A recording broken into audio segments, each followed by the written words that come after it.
এবছর রোজাগুলো কেমন জানি শান্তিতেই কাটছে। আলহামদুলিল্লাহ।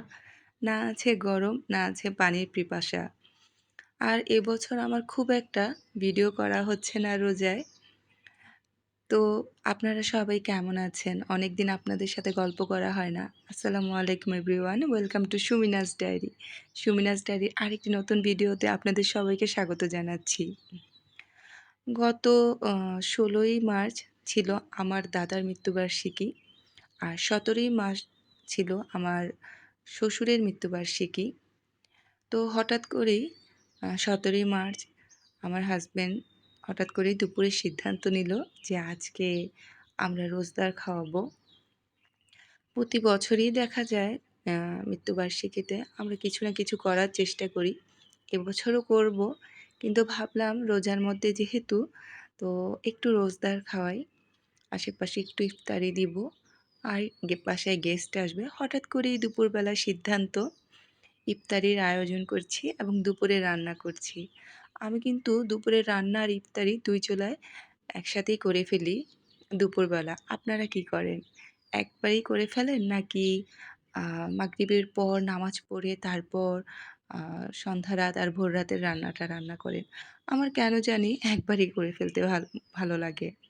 আসলে আমি সেভাবে খুব একটা ভিডিও করতে পারিনি সেদিন। কারণ আমার একার হাতের সংসার, সবকিছুই একার হাতে করতে হয়। যেহেতু দুপুরবেলা হঠাৎ করেই সিদ্ধান্ত নিয়েছে, তাই দুপুরের রান্না, আবার ইফতারি এবং দেখা যাবে গেস্ট আসবে, পাশের বাসায় দিব। তো সব মিলিয়ে একটু ব্যস্ততায় কেটেছে। তাই খুব একটা ভিডিও করতে পারিনি। যেহেতু আমার হেল্প করার সেরকম কেউ নেই সংসারে, তো আমি একাই। তো আমার হাসব্যান্ড তারপরেও ফলগুলো কেটে দিয়েছিল। তো ইফতারি পাশের বাসায় দেওয়ার জন্য পাশের কয়েকটা বাসায় দিব। তো প্লেটে, প্লেটে সাজাচ্ছিলাম।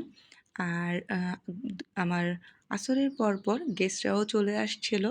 তো যেহেতু সবাই ক্যামেরার সামনে কমফোর্টেবল না, তাই আমি কিন্তু কাউকেই দেখাচ্ছি না। অবশ্য আমি কখনোই কেউ ক্যামেরার সামনে কমফোর্টেবল না হলে বা নিজে থেকে আসতে না চাইলে আমি কিন্তু খুব একটা আনি না। তো যাই হোক, আপনাদের রোজাগুলো কেমন কাটছে? আলহামদুলিল্লাহ, এবারের রোজাগুলো আমাদের কিন্তু ভালো কাটছে। আপনাদের কেমন কাটছে জানাতে কিন্তু ভুলবেন না।